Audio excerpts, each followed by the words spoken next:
لا حول ولا قوة إلا بالله العلي العظيم أعوذ بالله من الشيطان اللعين الرجيم بسم الله الرحمن الرحيم الحمد لله رب العالمين اللهم إنا نشكو إليك فقد نبينا وغيبة ولينا وكثرة عدونا وقلة عددنا وشدة الفتن بنا وتداخل الزمان علينا فصل وسلم وبارك على عبدك وحبيبك ونبيك وصفيك نبي الرحمة وقائد الأمة صاحب الوقار والسكينة المدفون بعرض المدينة سيدنا ومولانا أبي القاسم محمد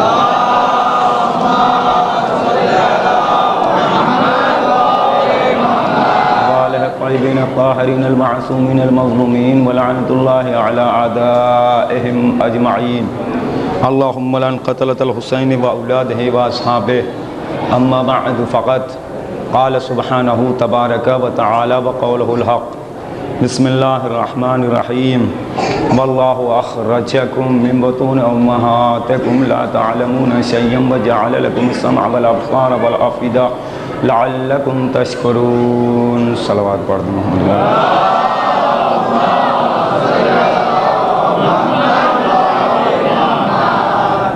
قرآن مجید میں ارشاد باری تعالی ہے اللہ خطاب کر رہا ہے انسانوں سے کہ اور انسانوں ہم نے تم کو جب تمہاری ماؤں کے شکم سے پیدا کیا ہے تو تم کچھ بھی نہیں جانتے تھے یہ ہمارا احسان ہے ہماری مہربانی ہے کہ ہم نے تمہیں سننے کے لیے کان دیے ہیں اور دیکھنے کے لیے آنکھیں دی ہیں اور حقائق و مطالب کے ادراک کے لیے دل دیے ہیں لعلکم تشکرون شاید کہ تم اللہ کے شکر گزار بندے بن جاؤ یہ ہے اللہ کا فرمان قرآن مجید میں اب سیدھے گزارش کر دوں کہ اگر انسان معصیت کار بن جائے اگر انسان نافرمان ہو جائے اگر انسان گناہوں کا پیکر بن جائے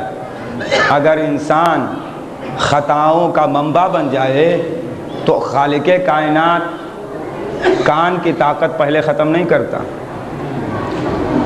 آنکھ کی بصارت پہلے نہیں چھینتا اللہ دل کو مردہ بنا دیتا ہے تاکہ دل ہی مر جائے تو یہ چیزیں رہیں بھی تو کسی کام کی نہ رہیں توجہ فرمائی آپ نے ارشاد ہوا ختم اللہ علی قلوبہم یہ کاہے کے لیے پروردگار عالم نے اعلان کر دیا ختم اللہ علی قلوبہم ان کے دلوں کے اوپر اللہ نے مہر لگا دی ہے پہرا بٹھا دیا ہے کیوں ہونا یہ چاہیے تھا کہ اللہ کہتا کہ ہم نے ان کی آنکھیں نابینا کر دی ہیں ان کے کان ختم کر دیے ہیں اعلی سماعت ہے سن نہیں پائیں گے لیکن اللہ یہ بتانا چاہتا ہے کہ تمہارے اس ترقی یافتہ دور میں بھی آنکھیں اچھی ہوں کان اچھے ہوں لیکن دل اچھا نہ ہو تو یہ ساری چیزیں کام آنے والی نہیں ہیں لہذا جب ہماری معصیت میں یہ انسان مبتلا ہو جاتا ہے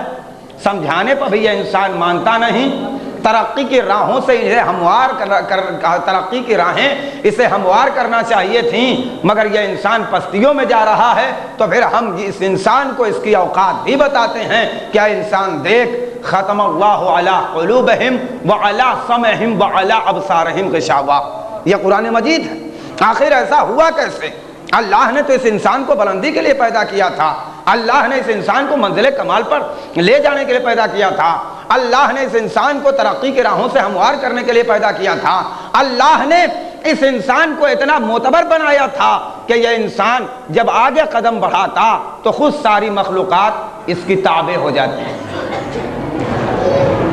ارشاد ہوا قرآن مجید میں من یطع الرسول فقد اطاع اللہ جس نے بھی اللہ کے رسول کی اطاعت کی اس نے اللہ کی اطاعت کی اور جس نے اللہ کی اطاعت کی کائنات کا ذرہ ذرہ اس کی اطاعت کرے گا بھائی تعجب کی بات نہیں ہے سورج اپنے وقت پر ڈوبے گا لیکن جو مطیع رسول اللہ ہوگا وہ اشارہ کرے گا تو نکلے گا. یہ پوری تاریخ ہے. ستارہ ظاہر ہے کہ جہاں ہے وہیں رہے گا، لیکن حکم پروردگار ہوگا کہ اب تمہیں کہاں جانا ہے تو ڈیوڑھی پہ آئے گا. یہ بتانے کے لیے ساری چیزیں آئیں گی اور پلٹیں گی اور نکلیں گی تاکہ دنیا جان لے کہ یہ اللہ کے رسول کی اطاعت میں مصروف ہیں، اور جو اللہ کے رسول کی اطاعت میں مصروف ہوتا ہے وہ اللہ کا مطیع ہوتا ہے. جو اللہ کا مطیع ہوتا ہے پوری کائنات اس کی اطاعت کرنے لگتی. کیا آپ نے دیکھا نہیں؟ سن 7 ہجری میں خیبر فتح ہوا اور خیبر فتح کر کے ادھر پلٹے مولا. جب مولا پلٹے تو اس میں 2 مولا نظر آ رہے ہیں. توجہ فرمائیے، 3 سال کے اندر ہی انشاءاللہ ایک مولا کے اور ولایت کا اعلان ہونے والا ہے. سن 7 ہجری میں خیبر فتح کی جا رہی ہے اور اس کے بعد پلٹے مقام صہبا پر. نام یاد رہے، مقام صہبا پر. جب مقام صہبا پر پہنچے تو بڑے مولا جو ہیں ان کے اوپر وحی کا نزول ہونے لگا. انہی نے فرمایا کہ اے علی تمہارا زانو ہوگا میرا سر ہوگا. اللہ کی طرف سے وحی نازل ہونے والی ہے. ہاں آج تمہارا زانو ہوگا میرا سر ہوگا، کبھی اس احسان کا بدلہ بھی ادا کر دوں گا. بھائی توجہ سے رہے، توجہ، جلدی جلدی مجھے پڑھنا ہے. چنانچہ اس منزل پر پہنچے اور پہنچنے کے بعد وحی نازل ہونے لگی. اب جب وحی نازل ہونے لگی اتنی دیر گزر گئی کہ سورج ڈوب گیا. اب جب سرکار نے اللہ کے حکم کے مطابق آنکھیں کھولیں، پوچھا یا علی نماز پڑھی؟ تو یہ بات میری سمجھ میں نہیں آتی کہ لوگ ممبر پر بیٹھ کے کہہ دیتے ہیں کہ یا نبی اللہ سورج ڈوب گیا، نہیں پڑھی. نوجوانوں تم بتاؤ، تم اگر سفر میں ہو، سفر میں تو ہر 4 رکعت جو نماز ہے 4 رکعتی وہ 2 رکعت ہو جائے گی، ہے نا اتنی آسانی؟ نوجوانوں تم انصاف سے بتاؤ اور مسئلہ دیکھو اور جتنے علماء کرام آئے سب سے پوچھو، اگر تم کھڑے ہو کے نماز نہیں پڑھ سکتے تو کیا تم پر واجب نہیں ہے کہ بیٹھ کے پڑھو؟ ہے نا؟ توجہ فرمائیے. اگر تم بیٹھ کے بھی نماز نہیں پڑھ سکتے تو تمہارے لیے داہنے کروٹ لیٹ کے یا چت لیٹ کے پڑھنا ہے یا نہیں ہے؟ یہ سارے مسئلے ہیں. مومنین پر تو اللہ نماز ایسے واجب کر دے اور جو امیر المومنین ہو اس کا کوئی فریضہ ہی نہ رہ جائے. تو میں جب یہ واقعہ پڑھتا ہوں تو یہ نہیں کہتا کہ نماز چلی گئی. نماز نہیں گئی تھی، سورج گیا تھا. محسوس کرنا ہوگا، نماز نہیں گئی تھی، سورج گیا تھا. اور یہ سوچ کے گیا تھا کہ جب انگلی اٹھے گی تو نکلوں گا. یہ سوچ کے گیا تھا کہ جب انگلی اٹھے گی تو نکلوں گا. میرے مولا کی نماز کبھی قضا نہیں ہو سکتی. میرے مولا نے اٹھنے کے بعد فوراً اعلان کیا تھا، یا نبی اللہ جیسا فریضہ تھا ویسے میں نے ادا کیا.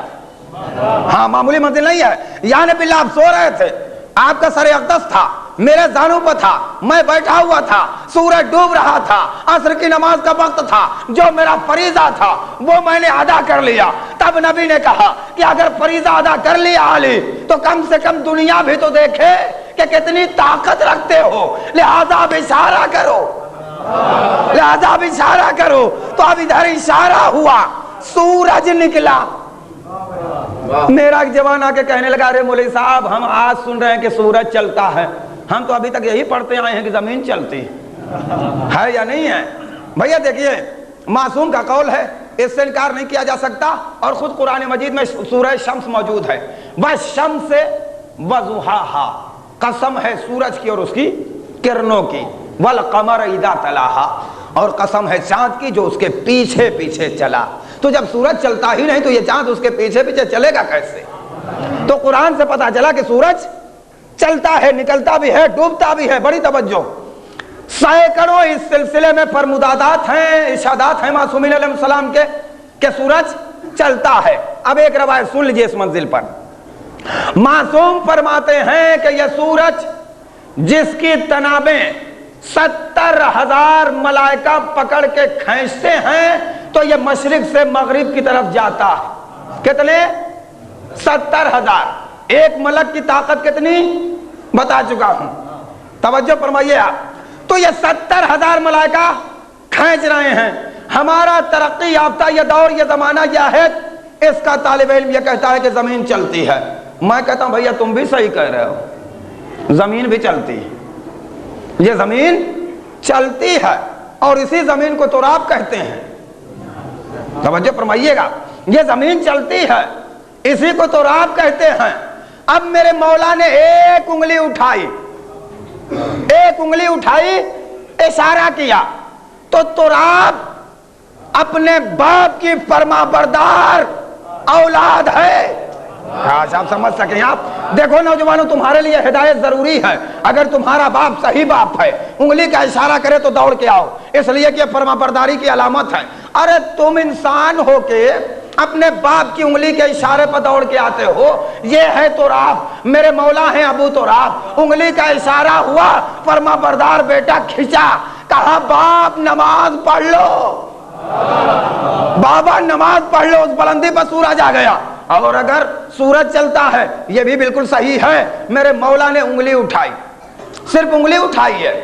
اب انگلی کا اشارہ ایک طرف اور 70,000 ملائکہ کی پوری قوت و طاقت 70,000 ملائکہ کی. میرے مولا نے بتا دیا انسانیت کو اتنا بلند کرو کہ ملائکہ بھی تمہارے تابع ہو جائیں, تمام مخلوقات بھی تمہارے تابع ہو جائیں. کب ہوگا یہ؟ کب ہوگا عزیزو؟ بتاؤ کب ہوگا؟ اس وقت ہوگا جب ہم اللہ اور اللہ کے رسول کے مطیع اور فرما بردار ہو جائیں گے. کیسے پتا چلے گا کہ ہم اللہ کے مطیع ہیں؟ اللہ نے اگر کہا ہے کہ والدین کا حکم ماننا ضروری ہے. اللہ نے اگر کہا ہے کہ اپنے بزرگوں کا احترام کرو, ماننا ضروری ہے. رسول اللہ کا اگر کردار یہ ہے کہ اگر تمہارے اوپر کوئی کوڑا کرکٹ بھی پھینکتا رہے تو اس کی اصلاح کے لیے جانا, راستہ مت بدلنا. توجہ, اس کی اصلاح کے لیے جانا, راستہ مت بدلنا. اگر عمل کرتے ہو تو مطیع رسول بھی ہو, عمل کرتے ہو تو مطیع پروردگار بھی ہو, اور اگر عمل نہیں کرتے تو اب جو کچھ بھی دنیا میں دکھائی دینے والی چیز ہو اس سے تم خود ڈرتے ہوئے نظر آؤ گے. کیا کہہ رہا ہوں؟ اگر مطیع پروردگار ہو تو کائنات تمہارے تصرف میں, اور اگر اللہ اور اللہ کے رسول کے مطیع نہیں ہو, نافرمان ہو, تو پھر کائنات کی ساری چیزیں تمہیں اپنے تصرف میں لینا چاہیں گی,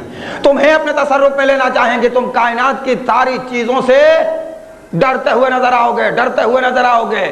کبھی چھوٹا سا سانپ کا بچہ دیکھو گے تو ڈرو گے, اور اگر انسانیت کو منزل کمال پہ پہنچائے رہو گے تو 3 دن کے سل میں ازدر کا کلہ چیڑ کے بتاؤ گے. ماں آ کے کہے گی میرا بیٹا حیدر ہے, ماں آ کے کہے گی تاریخ پڑھو, ماں آ کے کہے گی کہ میرا بیٹا حیدر ہے. انسانیت کو فروغ عطا کیسے ہوتا ہے, اور یہ انسانیت منزل ارتقاء تک ہموار کیسے ہوتا ہے یہ راستہ, اور یہ منزل ارتقاء تک انسانیت پہنچتی کیسے ہے, یہ ابتدائے آفرینش میں ہی پروردگار نے بتا دیا ہے. اور یہ کہا ہے کہ دیکھو وہ ملائکہ جو ہمارے حکم سے قعود میں ہیں, ہمارے حکم سے سجود میں ہیں, ہمارے حکم سے رکوع میں ہیں, ہمارے حکم سے عبادت میں ہیں, آج انسان کو بنا کے اس کی بلندی بتا رہا ہوں کہ جب میں اس میں اپنی روح ڈال دوں تو تم ملائکہ ہو مگر سجدہ کرنا. بڑی توجہ, جلدی میں پڑھ رہا ہوں. سب نے تو کہا ٹھیک ہے پروردگار, الا ابلیس, سوائے ابلیس کے, ابا, اس نے انکار کیا, واستکبر, اور غرور کیا, وکان من الکافرین, اور وہ تو کافروں میں سے تھا ہی.